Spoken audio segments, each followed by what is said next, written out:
Join as we learn Chumash together for Parshas Mishpatim, Thursday, the fifth Torah reading of Parshas Mishpatim, chapter 23, verse 6. Yesterday's Torah reading, we read about the different laws pertaining helping another person, not saying false witness, and as well to not collaborate with wicked people. Today we continue with laws pertaining to the judges of how they should rule, as well as it tells us about the laws of the sabbatical year and other prohibitions and commandments, including the three major festivals. Chapter 23, verse 6. You shall not pervert justice for your destitute countryman in his lawsuit. What does that mean? As Rashi explains, Evyoincha, the word Evyoincha means a person who's destitute, comes from the word oive, shumeduldal, a person who desires, and he's missing v'toav l'chol teva, and therefore he's looking for anything that he can get his hands on. So over here the Torah tells us that just because the person is destitute, you would think that maybe I should make him win the case. The Torah tells us not to pervert the justice because of it. Continuing now with verse 7, midvar sheker tirchak, you should distance yourself from saying any falsehood. V'noki v'tzadik al taharik, and you shall not execute a possibly innocent individual or an acquitted person. Ki lo atzdik rasha, for I will not exonerate the wicked. Because if a person is indeed guilty, there are many ways that Hashem will make sure that he gets the punishment that he deserves, as Rashi explains. Rashi explains what this means as follows. V'noki v'tzadik al taharik. How do we know that if a person, what is this telling us? That of course if a person's innocent and guilty, he should not be killed. So therefore we have to understand the verse as follows. How do I know that if a person comes out of Bezdin, out of court, and the Bezdin and the court says that he is guilty, chayiv, that he's liable of capital punishment, and somebody comes along and says, yes, shlila lamadil of schus, I can find a merit for this individual, I can find a way that he should be innocent. How do we know that we bring him back to the Bezdin? We bring him back into the court to hear the argument of the person that says that he can make him innocent. Talmud Loimar, the person, therefore the Torah tells us, V'noki al tarik, and the innocent should not be killed, meaning a person who is innocent from any sin, we should not kill him. V'afal pi she'einei tzadik, even though he may not be acquitted, he's not so righteous. Shalei nitztadik bebezdin, he has not necessarily been acquitted, and it was already ruled that he should be liable of capital punishment. Still in all naki, who medin misa, he is cleansed, meaning he is cleared from capital punishment. Because you have an argument for his benefit to make him meritorious. How do I know that if a person walks out of the court and it's ruled that he is innocent? And when somebody comes along and says, 1 second, how are you making the guy innocent? I have a way that he can be found guilty. That we do not return him back to Bezdin and say, okay, now let's hear the complaint of the individual to make him guilty. Therefore, the Torah says, in a righteous person, an already acquitted person should not be killed. And this is, of course, what do you mean? That a person, if is righteous, should not be killed. Over here, the Torah is telling us, tzadiku, because even though there's another person that comes along and says that he should be liable of capital punishment. However, he was found acquitted in the court. Shanit tzadik bevezdin, he was proven that he is correct in Bezdin, in the court, and being that he was ruled that he is, for the merit that he should not be killed, therefore he is not liable for capital punishment. Kiloi atzdik rasha. So the Torah says, because I will not exonerate the wicked. What does this mean? What's the reason? The Torah continues. Why don't you have to bring this person back into the court? You don't have to bring him back for the person's complaint. Because if this person is truly liable of capital punishment, he's not going to get away with it. Even if he came out of your court innocent, meaning even if he made it out of the court here in this world innocent, but he is actually guilty, God says, I have many different messengers who are willing to do the work to give him the capital punishment that he is responsible for. Verse 8. V'sheichad leisikach, you should not take bribery, you should not take a bribe, even from a party who is right, as we'll soon see Rashi says. Ki ha-sheichad, because what does sheichad do? Bribery does. It blinds, ya'avir pikchim, it blinds the clear-sighted people. V'salif divrei tzadikim, and distorts and it perverts the words of the righteousness. You see over here something unique about bribery, that not that it's saying that people aren't righteous, that even though this person is a righteous individual, but the automatic fact of a person taking bribery, that distorts his words, doesn't allow you to have a proper clear mind, and it creates a bias. Rashi explains, I feel even if the person's taking bribery, and he says, I'm still going to rule correct, how much more say now to take a bribe in order to sway the court, to sway the judgment against the other person. The pasuk doesn't have to tell me, the verse doesn't have to come and explain to me and tell me I'm not allowed to sway the judgment. Of course I'm not allowed to sway the judgment. That already said in the previous verse, in verse 6. Why then does it tell me about bribery? Meaning that even though you're going to say, you know what, I'm going to take the bribe, but I'm going to walk in and do the court case honestly. What does the Torah tell us? Impossible. The moment you take a bribe, it blinds the way of the clear-sighted and distorts the way of the words of the righteous. As he says, even if a person's an intelligent, smart, and knowledgeable individual in study of Torah, but he takes a bribe, end result is that he'll forget his Torah learning, and he will become, and he won't be able to rule accordingly. And over here it also tells us about a curse that will happen to him, that because of that, his eyes, he will lose his eyesight. He won't be able to see. Meaning that not only is the Torah telling us that this causes the person to speak incorrectly, but eventually this causes this is a curse that upon this individual, that if he takes it, this is what's going to happen to him eventually. Visalif, what does the word visalif mean? Umekalkel, and it ruins, it distorts. Divrei tzadikim, the words of the righteous, meaning dvarim hamutstakim, the words that are meant to be correct. Mishpatim emes, correct judgments. V'chein targumei piskam interitzin yeshadim, correct words, beautiful words, right words are automatically now not said correctly because of the bribe that was taken. Verse 9, V'ger le'silchatz, you should not oppress the foreigner. V'atem yedaitem es nefesh hager, because you know the feelings of the foreigner. Why? Because you yourselves were foreigners in the land of Egypt. Rashi, in many cases, the Torah, this is not the only time that the Torah warns us about being respectful and not to hurt a foreigner's feelings. And in many cases, the Torah tells us about it, because this is a difficult thing, because the nature of how the creation of the individual is that he tends to do things which are evil, and therefore the Torah, even though it said it already once before, the Torah has to remind us about it again. As nefesh hager, meaning you know about what it means to be a foreigner.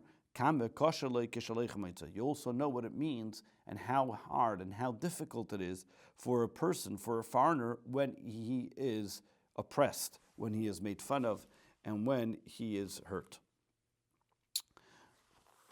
Verse 10. Now we move on to the sabbatical, the laws pertaining to the sabbatical year. 6 years you may sow your land, and you will gather its crops. Rashi, verse 10, bringing it into the home, taking all the crops that are gathered all over the field, and you take it and you bring it into your house. Verse 11, but during the 7th year, you must leave it, and you must make it be unattended to. And who then is going to eat it? And because you're going to withdraw from it, then the needy amongst you, the poor people, will come to eat it. V'yisram, and the leftovers. The beasts of the field will eat. Kain tasa, so too you should applies to as well, lecharmecha, to your vineyard, lezezecha, and to your olive grove. Tishmetena, what does the word tishmetena mean? Why does the Torah say twice, tishmetena unatashta? You must leave it unattended and withdraw from it. So the Torah says, Tishmetena, what does it mean that Tishmetena, you have to withdraw, leave it unattended, meaning Ma'avoida, you're not to work with it, Unatashta. And then you have to withdraw from it, Me'achilachers manabir, that you can't eat from it after the time that you have to get rid of all those fruits. That means they're only allowed to be eaten at a certain time. After that, they're even forbidden to be eaten. Davar Acher, another explanation of why the double terminology. Tishmetena ma'aveda gemura. You have to leave it unattended from doing actual work, for example, like plowing, charisha, zriyah, plowing and sowing. Unetashta. And then you have to withdraw from it even from other types of work, which are seemingly, which make the produce even better for the coming year. For example, milazabel, milkashkesh, from putting down a fertilizer and moving around the ground, and this is preparing it for the year to come. So not only you're not allowed to work with it for taking out fruit from this year or dealing with the field for this year, but also not allowed to prepare it for the year to come. The leftovers the animals will eat. What is the Torah telling us, and why does it compare the two? Lahakish, this is to compare Meichel Evya leMeichel Chaya. And the reason why it juxtaposes the two of the poor person eating and the animals eating is to show that they're the same. The same way a wild animal or any animal can eat from the food and they don't have to tithe before eating from their food. So too, the poor people that eat from the field do not have to tithe. From here, the sages have learned that there's no tithing by fruits that come from the sabbatical year. Because the first part of the verse is talking about a regular field, a field that is you plant wheat and all other kinds of stuff. So therefore, over here, it comes to tell us that this is talking about of a vineyard as well. Because it says before about planting your field. Verse 12. 6 days a week you will do your work. And on the seventh day you'll rest. So this way your ox and your donkey, and the bondswoman and the alien, meaning the vager, the resident alien, should also rest on that day, and they should be able to be refreshed. That they should be able to be refreshed, which refers to the people working for you as well. Verse 12, Rashi, over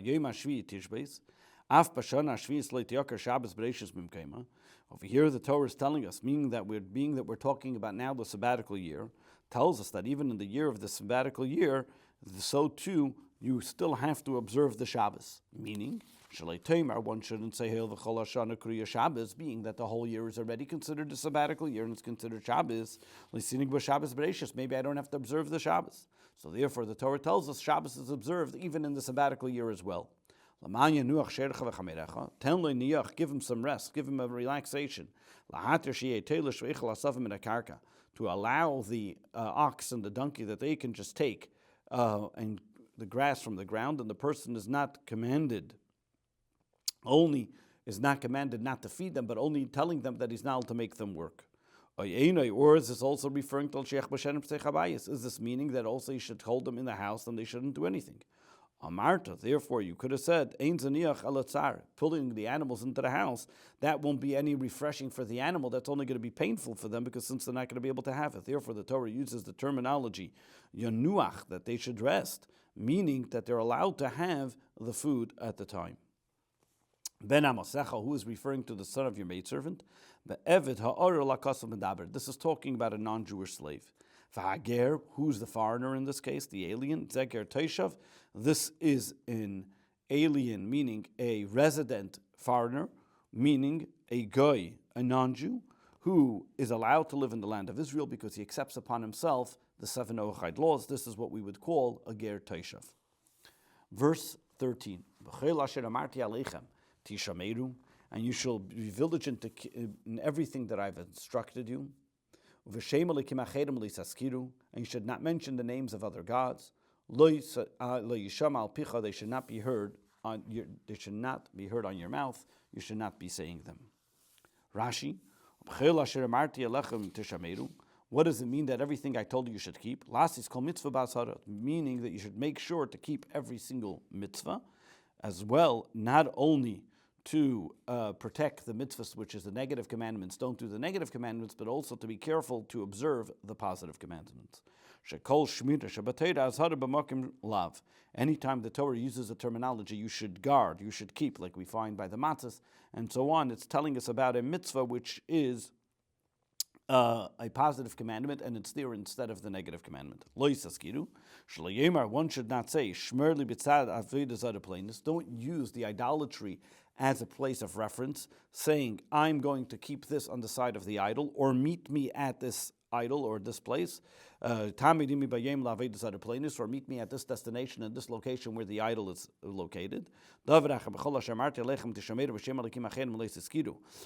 explanation of what this means, that everything that I told you should observe in the name of other gods you should not mention. To tell you, this is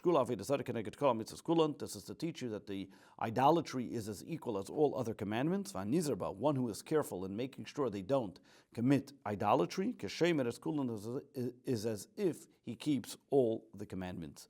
This is practical today. Many different people should not give cross references or sections, or when they want to say a landmark, they should not use any type of idolatry or things of that nature. There are some people go especially as far as to not even to say Church Avenue or things of that nature, and we find that in many different other circles where they change the names of, for example, Tselem is not a place in Hungary, it's a place that was called by a idol or cross, and therefore they called it Tselem and so on. Lo yishama al picha should not be heard on your mouth. Min hagoy. That means this is even from the non-Jew, that he shouldn't make an oath based on his idol worship because of you. Al picha, meaning because of you. Do not become a partner with a non-Jew. And therefore he will make an oath to you and swear, make his contract to you based on his idolatry. So but basically you're causing the non-Jew to mention his idolatry because of you. Now the Torah tells us about the three major festivals. Verse 14. Three major festivals you should celebrate during the year. Rashi, regalim pa'amim, 3 times. Ki kisani zashalish regalim, we find this by Bilam, he uses the same terminology, that you hit me these 3 times. Verse 15, what are the 3 festivals? Are as follows. Eschag HaMatzos Tishmer, now these are the 3 festivals that one is obligated to make pilgrimage to the Holy Temple, and that's why these are considered 3 festivals, using the terminology regalim, according to some, that they would go up, meaning that the times that they would go up to the Holy Temple. When is it? Number 1, it's verse 15. Eschag HaMatzos Tishmer, you should observe the festival of the matzahs. Shivas Yom Teichel Matzahs, 7 days. 7 days you should eat matzahs, kasher tzivisicha, like I commanded you, the moed, at this appointed time. Chodesh Aviv, in the month that's beginning of the spring, because that's the time when you left Egypt. You shall not appear before me empty-handed. Rashi, Chodesh Aviv, what does it mean, the month of spring or ripening? The reason why it's called Aviv, because that's when the wheat becomes ripened. Lashon Hacher, another explanation, Aviv comes from the word Av, which means father, meaning the first, it's the first month of Nisan, which is the first month of the year for the counting from the months, as well it's the time when the fruits become ripened. You should not come empty-handed, you should not see me empty-handed. When you come to see me during the time of the festivals, make sure you don't come empty-handed and bring offerings with you. Verse 16, as well as the festival of harvest, when you will bring then the produce of your labor, that you sowed in the field, the Chaga Osif, and the festival of ingathering, B'tzeis Hashana, that will be at the end of the year, when you gather in your produce from the field. Verse 16, Rashi, the Chag HaKotzir, what is this festival of harvest? Chag HaShavuos, that is the festival of Shavuos, which is done at the time of the harvesting of wheat. Bikurim Atzecha, the first of your fruit, Shuzman Havos Bikurim, that at the festival of Shavuos is when they brought the Bikurim. Because the 2 breads that were brought as a sacrifice, the only time chametz was brought in the Holy Temple was on Shavuos, and that was this would exempt, this would now allow the new wheat to be brought for the meal offerings, as well as the new fruit that were brought to the Holy Temple. And we read this later in the book of Numbers, Ubiyayim HaBikurim.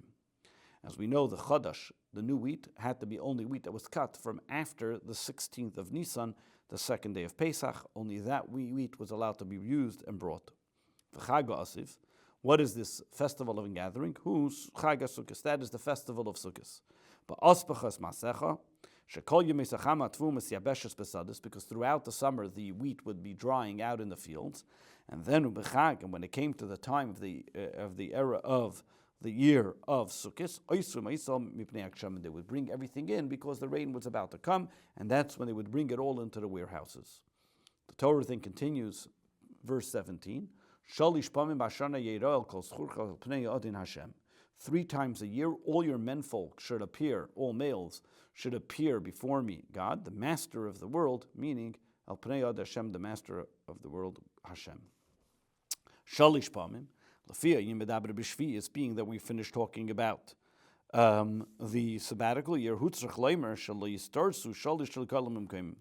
Therefore, he has to tell us that even though we're talking about the sabbatical year, still in all, he tells us that these 3 major festivals continue to stay the way they were, even though they were at times when it was based on the agriculture, meaning the spring, when the wheat began to ripen, when they would start to harvest and the gathering. One may say, well, it's sabbatical year, I'm not doing anything with the field.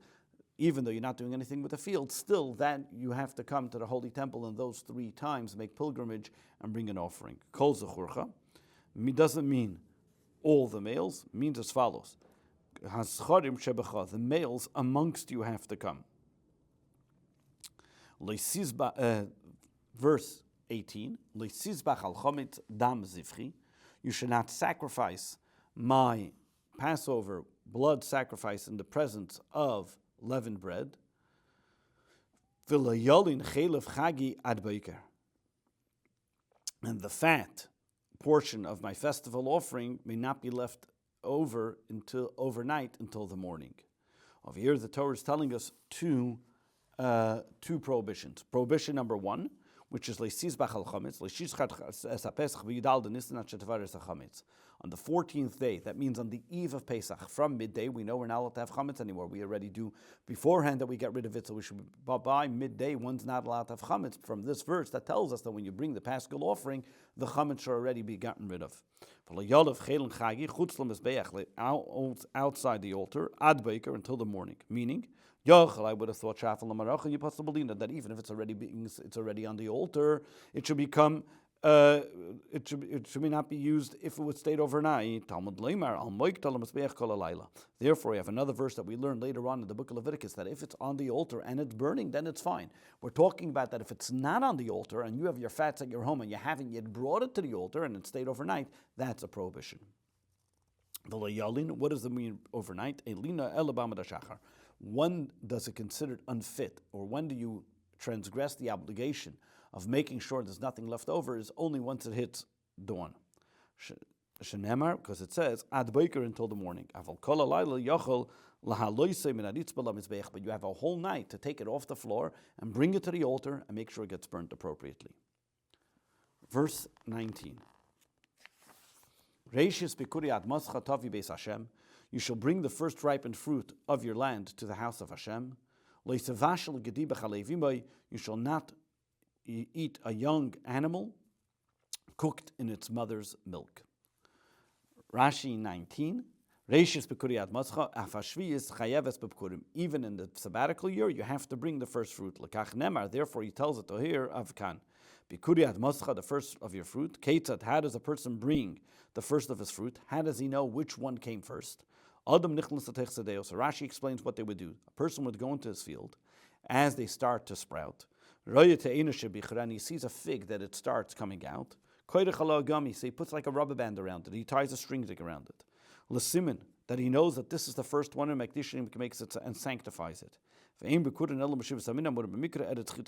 only thing that you bring the first fruit from is from the 7 special kinds of the land of Israel. Other things you do not bring from. So therefore, Rashi gives the example of the fig, how we would see it ripen, designate it, dedicate it, and bring it. This is he mentions a goat, but this doesn't only mean a goat, but this refers to any kosher animal. Af egel v'cheves bichlal gedi. In this case, a calf, a lamb, are all part of a goat. Shein gedi ala meloshem v'ladrach. Over here, when he uses the terminology a goat, is talking about one that nurses from its mom, so therefore it refers to any soft animal. Because of Gedi, we know this because in other places in the Torah where it uses the word Gedi, and then the Torah has to elaborate that we're talking about goats. Gegoin, like he talks about in the book of Genesis, the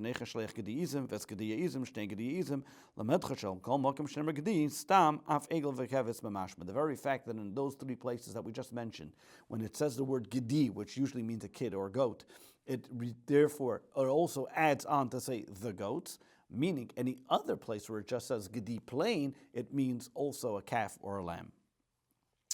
The Torah says 3 times one should not cook a kid in its mother's milk. Why does the Torah tell it this 3 times? One, to tell us the prohibition of eating milk and meat together. One, to tell us that you're not allowed to even have pleasure from milk and meat together. And one, to tell us that you're not allowed to cook milk and meat together, even though you may not be eating it. So therefore, though the Torah uses the terminology, lo yisavashel, do not cook, but this is how the rabbis infer and say the fact that the Torah tells it us 3 times is telling it us because it applies to all kinds of prohibitions. This concludes the 5th Torah reading of Parshas Mishpatim.